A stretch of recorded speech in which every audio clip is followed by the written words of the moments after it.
This Torah class is brought to you by TorahAnytime.com. Okay, good evening everyone. Shalom Aleichem, Bruchim Habayim. Continuing in our series on Sefer Bamidbar.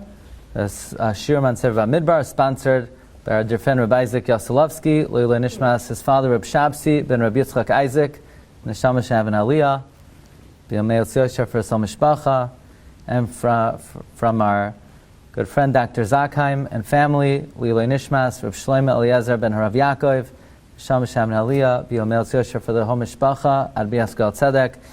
Tonight's shir is sponsored by our dear friend Reb Gedalia Schwartz in honor of his niece's chasana tonight, Shira Golding, from Atlanta to Elchanan Lazar in Baltimore. Mazel tov, mazel tov. Thank you, Reb Gedalia.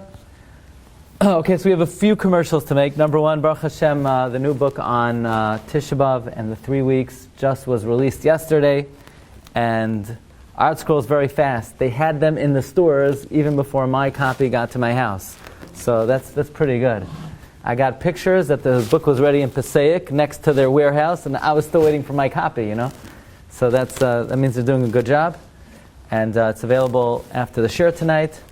Also, if anybody still wants to join our trip next weekend, we still have some slots. We're going to Chassam Sofer in Bratislava, and Reb Shaila for Shabbos, and the Aruch HaShulchan, the Mishnah Berurah, the Kitzur Shulchan Aruch, and many others.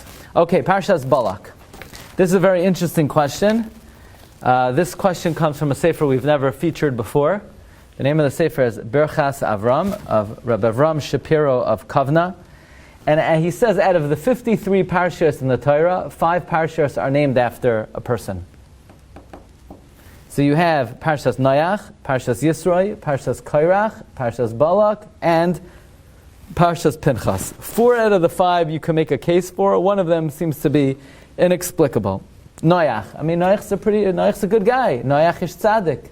You know, they don't call everybody a tzaddik. So, if they call you a tzaddik, you deserve to get a parsha in the Torah. You know, and they don't say I'm a tzaddik. They say Noach's a tzaddik, so he gets a parsha. Fine. Then Yisroi. Yisroi was a big guy. Yisroi had a whole parsha named. He added a parsha to the Torah. The parsha V'yata Sechazeh was the Chiddush of Yisroi, so he gets a parsha named after him. Korach was a big lamdan. Korach was a big Talmid Chacham. He had very lamdish akashas with tchelas. He was a zaken v'yoshev b'yeshiva. In fact, the Mekubalim say tzaddik katamar yifrach is soifei teva is Korach, which means in the end, tzaddik katamar yifrach, he was a righteous man. Maybe he even did tshuva. I don't know where the Birchas Avram gets that from. But ultimately, Korach was from the Levium, and he was a very sharp man. So he gets a parsha named after him. And Pinchas turned into Eliyahu Hanavi. I mean, who deserves a parsha more than Pinchas? But Balak, I mean, the man wanted to curse, destroy, be machshel. He wanted to kill us in this world. He wanted us to stumble and sin and get rid of us. He wanted to annihilate us. He hired Bilam against us. We were hungry, we were thirsty. He didn't bring us water. The man is wicked through and through. Why does he deserve to have a parsha name? He's not even the main character in the parsha. Most of the words in the parsha, if you didn't count yet, it's 543 words that Bilam said. It's 543 words about that Bilam says in this week's parsha. Maybe we'll talk about that more on Shabbos. So Bilam's the main character. He's the one who's a Navi on par with Moshe. It should be called Parshas Bilam. No. Parshas Balak. So we're now going to feature a sefer we've never quoted before, and I think this is humorous, what it says in this sefer, but here goes. This is attributed to Rav Meir Miparmishlan. And he says as follows. There was once, he heard this from Rav Yosef ben Baruch, the elder. One time, Rav Meir Miparmishlan, this is called in the sefer Divrei Meir, was in a particular shul, and this shul had a rabbi. The rabbi was a nice man. He was a good speaker. He was a good social director. He was not a major Talmid Chacham. Fine. He got called up to an aliyah. Rav Meir Miparmishlan was there. Maybe he was poking fun. Maybe this was legitimate. He asked the rabbi, before you... Now, there were no kaihanim in the shul, so, by the way, for all you gabaim out there, this really irks me. If there's no kohen in the shul, you must give the first aliyah to the biggest Talmid Chacham. That's how it goes. Okay. So they gave the aliyah to the rabbi. And Rabbi Parsha said, before you make the bracha, I just want to ask you, this is Parshas Balak. Could you explain to me why this man, before I even ask, he says, is Balak a yid or a guy? So the rabbi strokes his beard. He says, Mastama, he's a guy. So he says, so why would there be a Parsha named after this guy who wanted to destroy Klal Yisrael? So the rabbi thinks, he says, I have no idea. So Meir Parmesan said, let me tell you a teretz.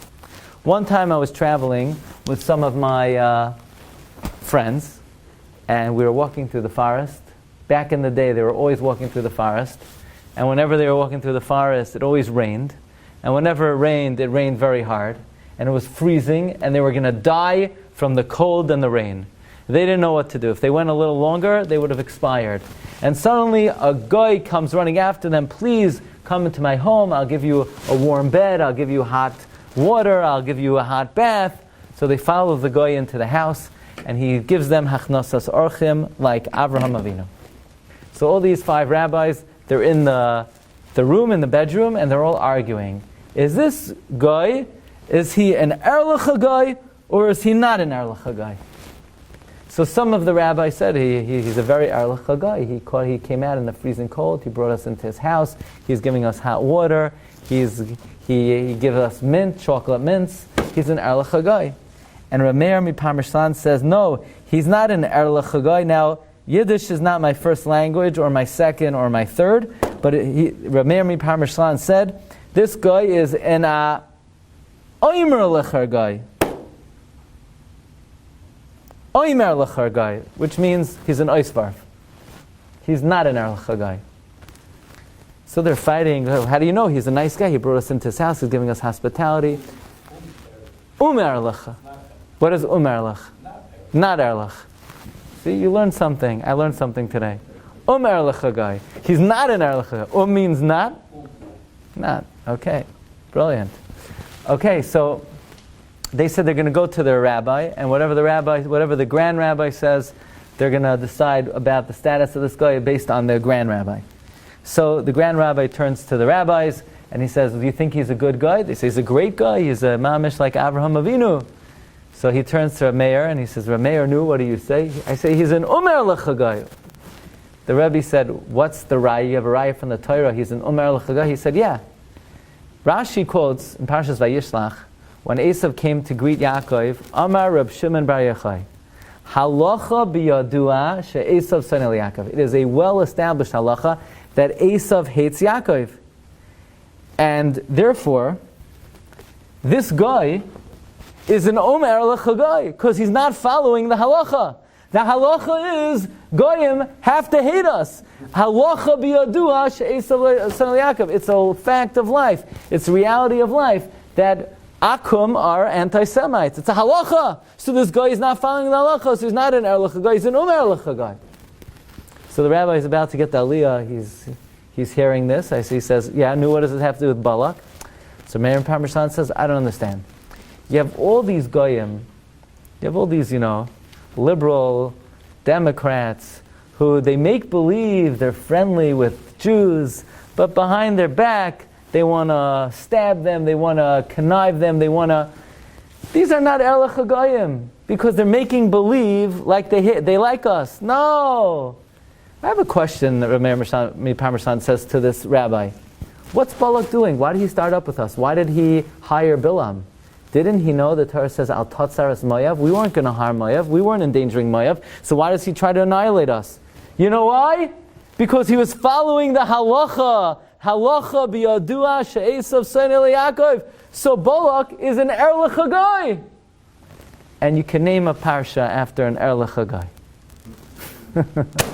I think it's a joke. But that's what Rameir Parmesan said. The reason why you have Parshas Balak is because he's a real anti-Semite. He's a kosher anti-Semite. He's an Erlich anti-Semite. He's following the Sinas Chinam. He's following the anti-Semitism, Mahajin min Mahajin, and therefore there's a Parsha named after him. Okay. I would assume that this is b'derech tzachos. As they say, it's in a humorous fashion. But the Birchas Avram offers a different answer. Again, why? Why there's a Parsha named after Parshas Balak? Why there's a Parsha named after Parshas Balak? Says the Birchas Avram. The Gemara says in Masechta Soita, take a look on your sheets, in number 15. Amar Rav Yehuda, Amar Rav. La'olam yasik adam etorah mitzvahs afal pi shaloi lishma. You should always learn Torah and do mitzvahs not for its own sake. Shemitoich shaloi lishma balishma. From doing it shaloi lishma, you'll come to do it lishma. Why? And the reward for the 42 karbanos that Balak was makriv, he was zoicha, that who came out from him? Ros hamoyaviyah. And who came out from Rus? Shloimai, who brought 1,000 karbanos. So from Balak's karbanos, shaloi lishma, it came out thousands of karbanos lishma. That's the Gemara in Saita. Says the Birchas Avram. Let's think about it. Where did Rus come from? Where did Mashiach come from? Who is the Zayda of Mashiach? Who is the Zayda of David HaMelech? Raise your hand if you come from David HaMelech. You could assume that you come from David HaMelech, unless you're a Kohen or a Levi. Yeah? So, who's the Zayda of David HaMelech? Who's our Zayda? Balak. So if Balak did enough of a mitzvah, that he brought karbanos, that he was Zaycha for David to come from him, and for Rus to come from him, then l'chayra he has enough merit to have a Parsha named after him as well. If he could be the progenitor of the Mashiach, then he has enough merit to have a Parsha in the Torah named after him as well. So basically, the end of the upshot is, although Balak was a Rasha, he certainly had enough zechus to be the progenitor of Mashiach, and that's going to award him enough merit to have a Parsha in the Torah named after him. So let's begin in the following way. What's the halacha if, for whatever reason, a shul does not read the Torah one week, one Shabbos? Say, how would that happen? It just happened about a year ago, where we went months and months and months without Kriyas HaTorah. There's a big shaila whether you have to make up the Kriyas HaTorah. There are some poskim that say the next time you go to shul, you make up all the parashios you miss. We're not necessarily noyeg that way, but the Sefer Zachar LaAvraham brings that one year, in the year 1763, they missed Parshas Chukas, and then they missed Parshas, Koirach, and then the next week, Chukas Balak, they read Koirach, Chukas, and Balak. It's interesting. Parshas Koirach, Chukas, and Balak, they all have something in common. They all consist of 3 letters, and all 3 parshas have a kuf in them. The only thing is, Koirach begins with a kuf, Chukas has a kuf in the middle, and Balak has a kuf in the end. The kuf keeps on moving. Yeah, Koirach it's in the beginning, Chukas it's in the middle, Balak it's in the end. What's the significance of that? So we said, it was on last week's Parsha sheet, and this is quoted in the Sefer Lachazois Benoyam Hashem of Rav Sha'altiel Kohen. He says over from the Maharal that the letter Kuf stands for Kedusha. Koirach was a good man. He started off as a tzaddik. He started off as one of the Noisei Ha'arayin. He started off as a Kadosh man. But he ended off under the ground, crying for his life. So Koirach starts with a Kuf. That's why the letter Kuf is the first letter of Koirach, because he started with Kedusha. We then go to Parshas Chukas. Parshas Chukas starts with a guy who's Tameh. He's not Kadosh. He touched a dead body. Then we sprinkle on him the ashes of Paraduma. So in the middle he has a Kuf. Then the guy who sprinkled on him, he becomes Tameh. So Chukas has a Kuf in the middle. He starts off Tameh. The guy who sprinkles on ends off Tameh, but the guy in the middle, he has Kedusha. Balak, on the other hand, he's a bad guy. He's a Rasha. But his end is good, because what's the end of Balak? Rus, David HaMelech. That's why he got a Parsha named after him. So Balak has a kuf in the end. Now, when I saw this Dvar Torah, I was quite incredulous, because this does not sound like anything the Maharal would say. Kuf in the beginning, kuf in the middle, kuf in the end. I didn't think the Maharal said this. So sure enough, I did a search in all the writings of the Maharal. So you say, how do you do that? It's very easy these days. It's called the computer. And I don't think the Maharal says this.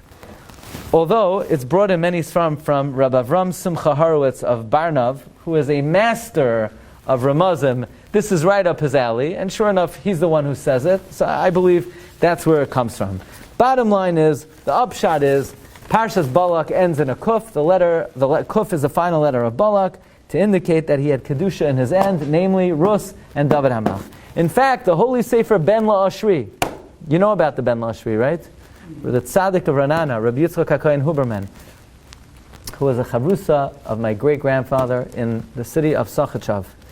The tzaddik of Ranana was never blessed with children, and his sefer is like his progeny, and he gives a bracha that anyone who says over his divrei Torah, he will bail them out of any trouble in this world or the next world. Okay, so every week we try to print divrei Torah from the tzaddik Ranana. If you want to get it to your inbox every Friday, you go to our site. Sender gets it. Sender prints it out. And sometimes he even gives it to Rabbi Feiner. Right? Okay. And even Rabbi Feiner sometimes even reads it. Okay. As long as I give it to him. As long as you give it to him. Okay. So you go to our site, rabbidg.com. You could subscribe and you could get a Lashon HaKodesh handout. You could get an English handout. Anyway, the Ben Lashri says as follows. Let's examine the letters of Balak. Starts with a Beis, then you have a Lamed, then you have a Kuf. What else starts with the letter Beis? Bereshis. Lamed. What else ends in a Lamed? The Torah. And then the Kuf. So Balak's name is a holy name. His name starts with the Beis that the Torah starts with. Next is Lamed that the Torah ends with. And Kuf is Kedusha to seal it up. But Balak's plan was to distort and pervert and corrupt the whole thing. He goes to Bilam, he says, Lo koiv oyevai lekachticha. Lo koiv. Take the Lamed, that's the end, put it in the beginning. Take the Kuf, that's supposed to seal it. I'm going to separate with the Kuf between the Lamed and the Beis. The Lamed at the end of the Torah, the Beis in the beginning, I'm going to separate with the Kuf. Okay. Marv Rabbi say, I want to share with you the $1 billion question of the night. Until now, we're just getting warmed up. We're having some fun, some nice divrei Torah to say over at your table. Will Bilam Balak please stand up and tell us where does he come from? What do I mean by that? So the Parsha begins, Vayomer Moav el ziknei Midyan Ata yilachachu hakaholas kol sviv oisenu kilchoi chashoyer eis yarak hasadeh. So Moav says to ziknei Midyan, these Jews, they're going to lick up and kick up all of our surrounding area like an ox eats up grass. By the way, Uvalak ben Sipar melech leMoav ba'esahi. By the way, the king of Moav at that time was Balak. By the way, the Ramban asks, this is like the fourth pasuk in the Parsha, why doesn't the Parsha begin? Vayar Balak ben Sipar melech Moav. Why don't we say he's the king of Moav when we introduce him in the beginning? Why are we waiting until here? That's the Ramban's kasha. We'll talk about that soon. Balak ben Sipar was the king of Moav at that time. Says Rashi, what do you mean at that time? Says Rashi, Lo haya roya lamalchus. Balak was not worthy for the job. Minasichei Midyan haya. He was a governor of Midyan. But when Sichain died, what does that mean when Sichain died? You have to know, when the Jews were passing by Moav, they were not authorized to attack Moav. God said, Al Tatzaras Moav. Moav's our cousin, we're not to attack them. So how do we get in? Sichain came, conquered Moav, and Sichain purified Moav and allowed us to then go into Moav, because it wasn't the land of Moav, it was now the land of Sichain. So Balak was the officer of Midyan. And when Sichain died, they made him the king of Moav on an itinerant basis. In other words, he was a prince, a governor of Midyan, and they made him the king of Moav. Isn't that interesting? By the way, do you remember in Parshas Matos, it lists the 5 kings of Midyan? Look at number 11. V'yas Malchei Midyan, Hargu al Chalileihem, Es Evi, v'yas Rekem, v'yas Tzur, v'yas Chur, v'yas Reva, Chameshes, Malchei Midyan. Yeah? Says the Medrash in number 10, what was Balak doing as the king of Moav? He was a prince of Midian, like it says, as Evi vs. Rechem. The Medrash seems to be saying that one of these 5 guys in this pasuk is Balak. Who is he? I never knew this, by the way. Do you know who Balak is? I never knew. And this is not the first time I cracked open a Chumash in my life.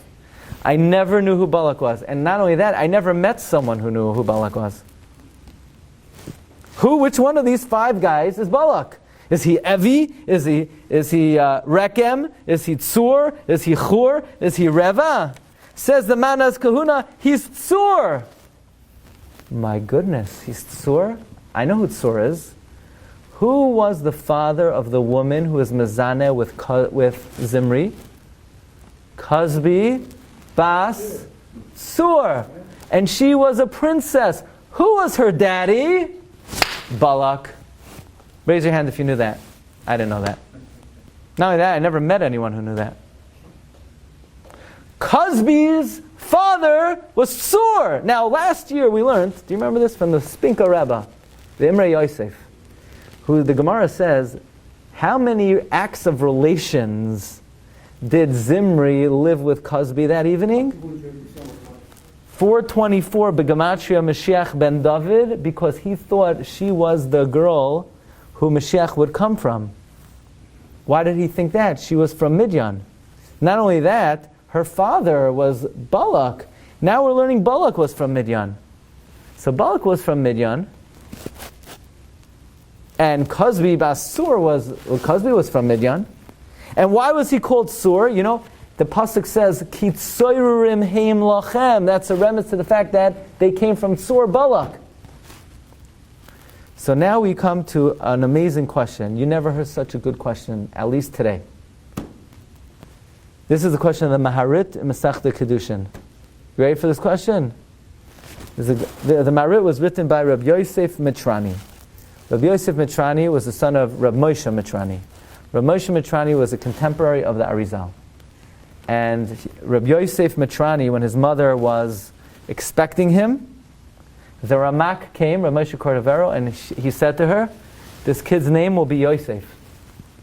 The Alshich was present when he was born, and the whole house filled up with light. He wrote a Parsha on Kedushin called Maharit. He wrote a commentary on Chumash called Safnas Paneach, not to be confused with the Rogatchover. And he has $1 billion question.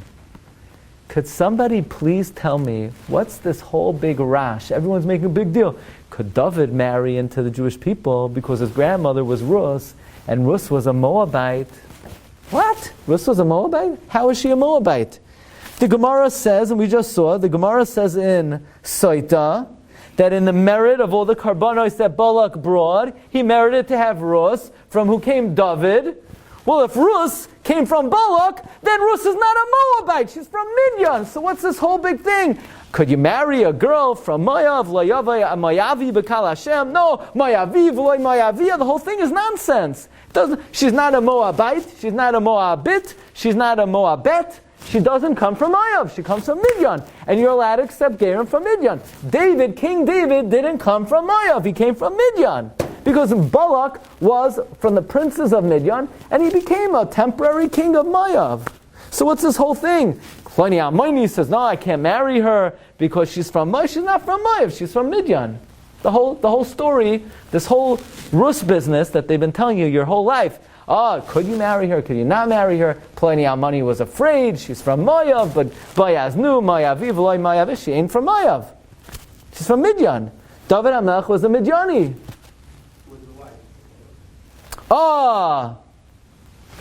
So Dr. Adler says maybe Balak was married to a Moabet. That's why the Marid asks this question on the Gemara that says, "Be'umais hoylech achar hazachar," because the Gemara says by Goyim we follow the father. So even if Balak was married to a Moabite woman, the child would be a Midiani, not a Moabite. So this whole story, all the last. I live off Moavi v'loy Moavia. That's like my bread and butter. That's one of my go-to subjects. So basically, we take that and scratch it. So it comes out, by the way, all great people come from Midian. Moshe, sort of. Yisrael, Balak, David, Shlomo, Rus. I mean, Midyan's a place to be. Whoever heard of Moav? Nobody comes from Moav. And this whole thing, they come from light. They don't come from light like a hole in the head. They don't come from light. Well, the light has nothing to do with this. How close was Midian to Moav? Close. 47 kilometers. I don't know. I have no idea. Not sure. Google. Yeah. Middle East. That's the kasha of the Marit. Good kasha, no? Amazing question. Tonight we're going to give 3 approaches to answer this question. So how could he say this when everybody else disagrees with this? Nobody disagrees with that. But everybody... Everyone always says, Mayavi v'lai Mayavi. They're all wrong. The Gemara says, the Rashi brings that, it's a Rashi. Rashi says, Menasiche Midyan Haya. And that's what it says in Matos. Sur was the king of Midyan. And who's Sur? Balak. Look at number 13. Ba'umais halach achar hazachar teimalan. Hadami in parak egla rufa. Rus bitai. Now look at this. It's a Gemara in Saita. Rus was bitai shel Eglain benai shel Balak. Eglain was the son of Balak, which would then make Eglain a Midyani. And then Rus would be a Midyanis. So she ain't from Moav.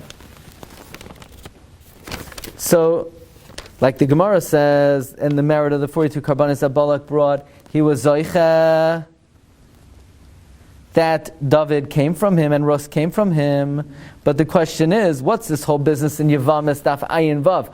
David Doyeg said he's not Roy Lovei Kahal because he comes from Rus, because Amonim V'lei Amonis, Mayavi V'lei Mayavis, he comes from Midyan. Rus Midyanis Hoisa V'lei Mayavis.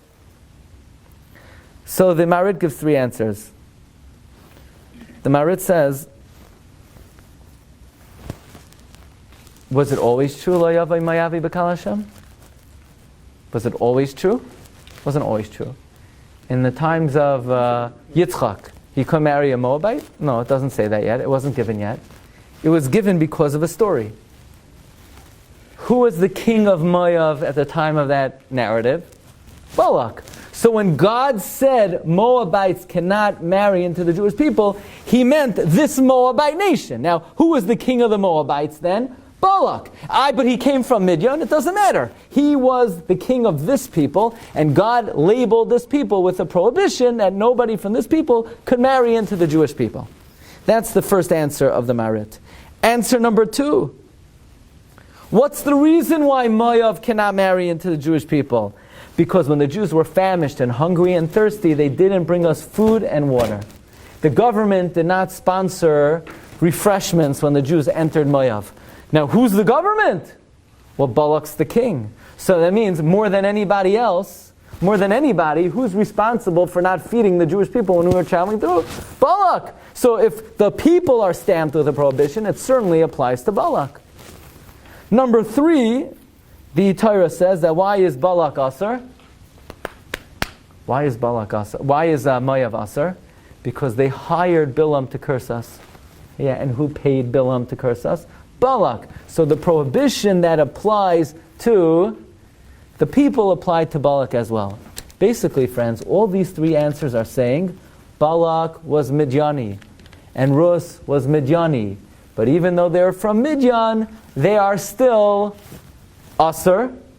They're still Asr because the prohibition of marrying someone from Midyan, from Moav applied to Balak. Now, this is very interesting because the permission to marry the female from Moav, you have to say applies to Moav and applies to Midyan as well. Because only men hire Bilam, and only men bring out food and drink. And, okay, so it's a very interesting thing. All these 3 answers are basically saying that David HaMelech did not come from Moav. Right? In other words, this that we say, David came from Moav. And by the way, who destroyed Moav? David destroyed Moav. Why? Because he came from Moav? No, he didn't. Everything they told you your entire life was not true. They duped you, they fooled you. David doesn't come from Moav, Rus doesn't come from Moav, you don't come from Moav, I don't come from Moav. We come from Midian. We're Midianites, we're not Moabites. Interesting, no? That's according to the Maharit. The Maharit wrote a sefer on Chumash called Tzafnas Paneach. In the Tzafnas Paneach, he quotes Piskei Tosfos. Take a look at number 14 and 15. This one is not the rubbish of it. What? It's not the rubbish of it. Not the Rogatchover, no. But didn't Boaz know that? Or, I mean, we're just finding out about it now? I mean, Boaz must know. How would Boaz know about it? No, so you have to say, right, well, if we know that Balak came from Midian, then Boaz knew also. Right. And also Pliny Almoini knew, right? And that means Pliny Almoini held that not only are the male Gerim from Midian prohibited, the female Gerim from Midian are prohibited. And, I mean, it's the same story, it's just whatever applies to Moav applies to Midian. Vayikhu lahem nashim moaviyos. Good question. The Bible, the scriptures, in Ruth, in the beginning of chapter 1, the pasuk says, "Vayesu lahem nashim moaviyos shem ha'achas arpa v'shem ha'shenis Rus." So it doesn't call them. Vayikulhem Nashim Midyaniyos, says Moabiyos. They were living in Moab. Are you an American? I wasn't born in America, but I'm American. You're an American.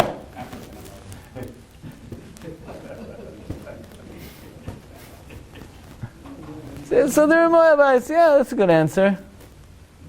But they're really Midyaniyim. Isn't that interesting? When Shaul inquired about Moab, that David had a lineage to Moab, when he started getting nervous, it means whatever issues Moab had, David had as well, because he came from Balak, who was the king of Moab. By the way, according to this, did David and Rus come from light? No shaykhs. Light has nothing to do with anything. Light was the progenitor of Moab, but we don't come from Moab, we come from Midian. So if we would ever find a chazal that links light with Rus, and there are many, we're up there, we're in hot water. Okay, and we're going to see.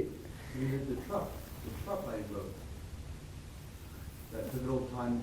Vayismama, that David HaMelech was there.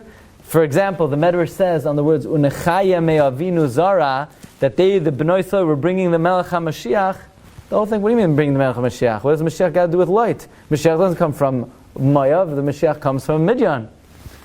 Tosfos seems to address this question, but not a regular Tosfos, the Piskei Tosfos. Now the Piskei Tosfos, I believe, was written by a Rishoin. It's summaries of Tosfos in very short lines.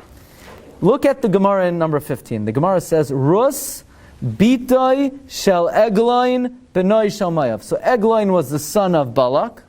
So Eglain was a Midiani, and Rus was his daughter, which would make Rus a Midiani as well, because you follow the father.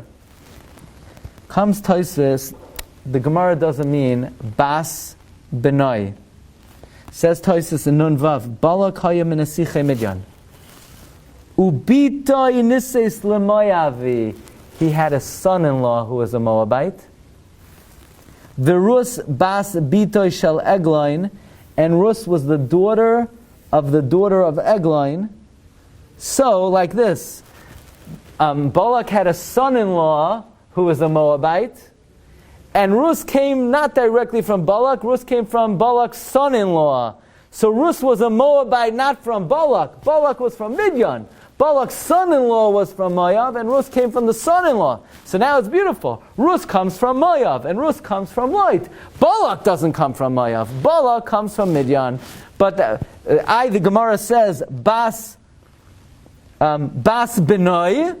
Tosfos says no, it means Bas Bitoi, the daughter of a daughter. So the Maharit in the Tzafnas Paneach says, that ain't what the Gemara says. The Gemara says she's the daughter of the son, not the daughter of the daughter. So therefore, the Tzafnas Paneach gives the same three answers that the Maharit gives. Number one, after the Torah answered people from, at the time the Torah answered people from Moav, Balak was the king of Moav, so he was included in that prohibition.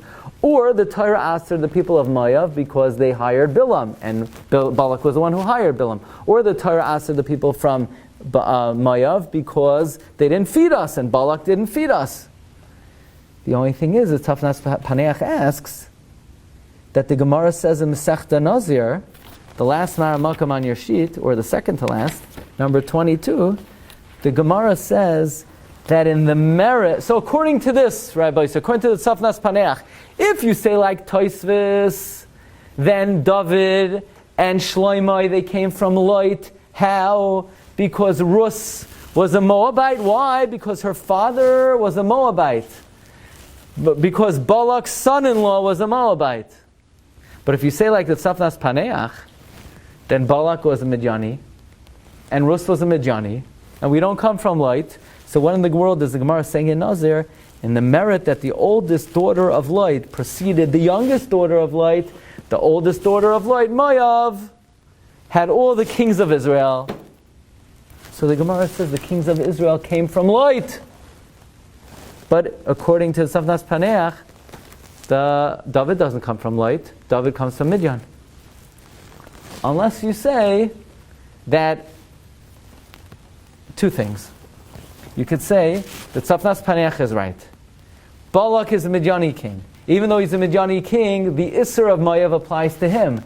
It also happens to be that he had a son-in-law who is a Moabite that Rus comes from, but that's not the issue here. The Gemara doesn't talk about that, but that's also true, and that's how she comes from Lot. Wait, she's the daughter of the son-in-law? Yeah. What was his name? The son-in-law? Yeah. We don't know. What was that? Egline, but that was one of the generations. Basically, Rabbi Sai, we've offered 4 answers so far to explain how could it be that Balak, who is a Midianite king, if that's the case, then Rus is a Midiani and not a Moavi. Answer number 1 says it's Tzafnas Paneach. The Isser of marrying someone from Moav only came after Balak was already the king. Or it was Asr because he didn't feed us, so it applied to him. Or because he hired Bilam, and that applied to him. According to those 3 answers, we are Midianites, we are not Moabites. Piskei Tosfos seems to say that Rus was not the daughter of the son of Balak, but rather the daughter of the daughter, and then she would be a full-fledged Moabite. I'm going to tell you 2 answers you never heard before. Comes the Ben La'ashri, I happen to be reading the Ben La'ashri, and he randomly says that Balak was a Moabite. Balak was from Moab. Why? Because the Gemara says in the merit of the 42 karbanis that he brought, Rus came out, and Rus was for sure a Moabite. Aye, but Rashi says he was Melech L'Moav Ba'es Hahi, because originally he's from the princes of Midian. Says the Ben Lashvi, just because he was one of the princes of Midian, it doesn't mean he was a Midiani. He started off a Moabite. But he was a big sorcerer. You know how big of a sorcerer Balak was? Rashi brings in this week's Parsha, he was a bigger sorcerer than Bilam. But if you want to learn sorcery, so where do you go? Or any institution of higher education. When I was in South Africa, so they took me on a Friday to Soweto. You know Soweto? That place, basically homeless people living in huts. But even though they don't have homes, they have many televisions. What do you need to live already? You need a cot, you need a pot, and you need many televisions. But there's no electricity. So what do? So basically they take wires and they're sticking it into the telephone wires across the street. Now, half the time when you stick a wire into a live telephone wire, it fries a person instantaneously, and it very often happens to them. Now, in this makom, I don't know if I should have gone in there, they have mamish witch doctor stores. In the store, you go in, there are shelves of arm bones, shelves of skulls, shelves of rat tails. It's like, anyway. These are the volunteers for the electricity. So that's where, right today, if you want to learn Kishuf, you go to Africa. Why was the roof there? Was it selling some swarmber? The darkness and the dawn. Was I doing that? I was giving shiurim. That's what I tell people. Right near there in Joburg. Anyway, so back in the day, if you wanted to learn Kishuf, where do you go? You go to Midian. Midian was the king of Kishuf. Who lived there? Bilam was there. Who else? Yisroi, who experimented with every avodah zarah in the world. He probably was very expert in Kishuf. He got it in Midian. So Balak, he was a Moabite boy. He grew up in Moab. He went to Moab day school. He went to Moab High. He ate in the Moabite pizza stores. But when he wanted to learn Kishuf, where do you think he went? He went to Midian. And then, so the question is, he went to Midian, but the Midianim and the Moabites, they hate each other. But he excelled so greatly in Kishuf that they made him a prince. And then, ultimately, he came back and he became the king of Moab. So when Rashi says, Menasiche Midian, he was a prince in Midian, it doesn't mean he was a Midianite. He was a Moabite. He happened to have gone to Midian to learn sorcery, and he excelled over there, and he became a king over there. But then Moab needed him, so he became an itinerant king in his old homeland.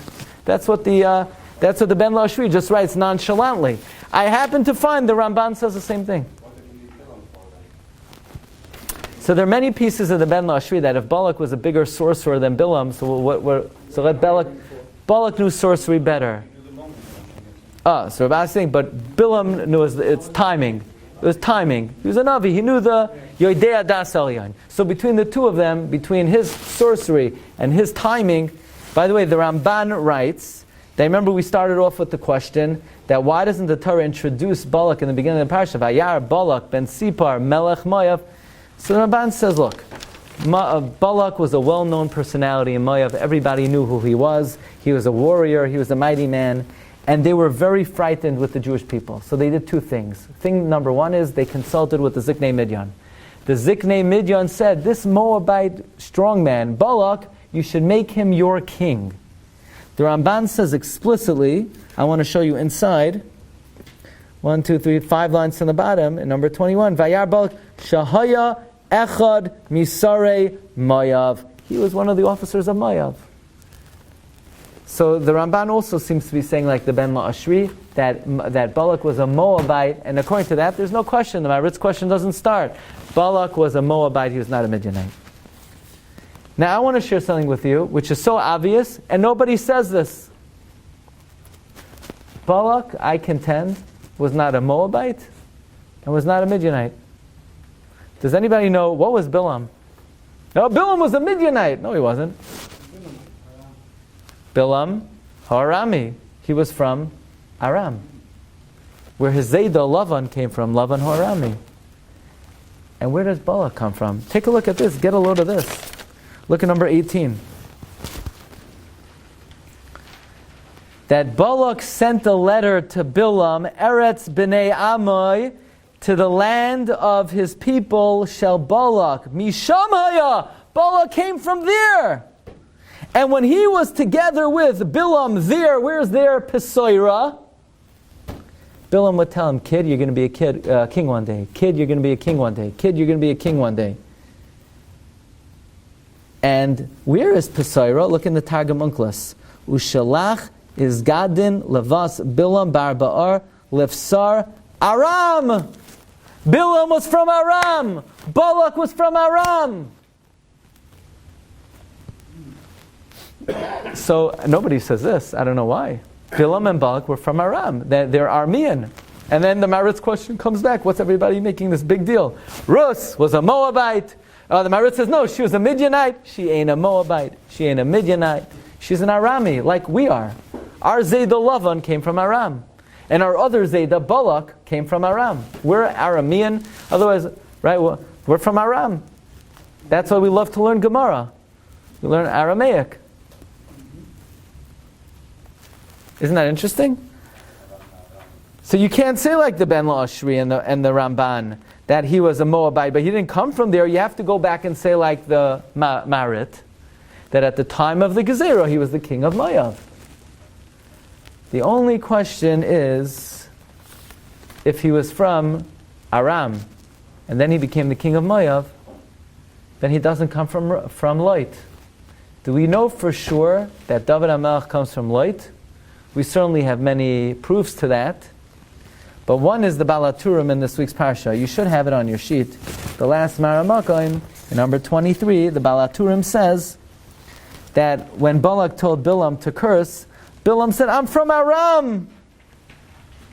I'm from Aram. And you guys, you Balak, you're an ingrate. If not for Avraham, your grandfather Lot never would have come to the world because Avraham saved Lot, your grandfather Balak. So how could you start up with these people? These people are the children of Avraham who saved Lot, your grandfather. What's the Balaturim saying? Lot's not Balak's grandfather. Balak is from Aram. He became the king of Moab after being the king of Midian. What does Lot got to do with Balak? So basically, the Maharit learns that Balak was a Midianite. It seems he was from Aram, but the most logical thing to say is he was Moabite through and through, and then we could understand how he comes from Lot, and then we could understand how the issue of Mayaviv Lo Mayavia applied to his descendants. But there seems to be a great deal of confusion as to the origins of Balak. He seems to have been born in Aram. He was a prince of Midian. He was a king of Moab. But somehow he became Moabite. He changed his identity somehow. He identified with the Moabites, and that Isser definitely applied to him. Okay, Rabbi Say, thanks everybody for listening tonight. If everybody would like the new Sefer is available, and we'll see everybody B'ez Hashem next Wednesday night. Kol Tov. You've just experienced another Torah class brought to you by TorahAnytime.com.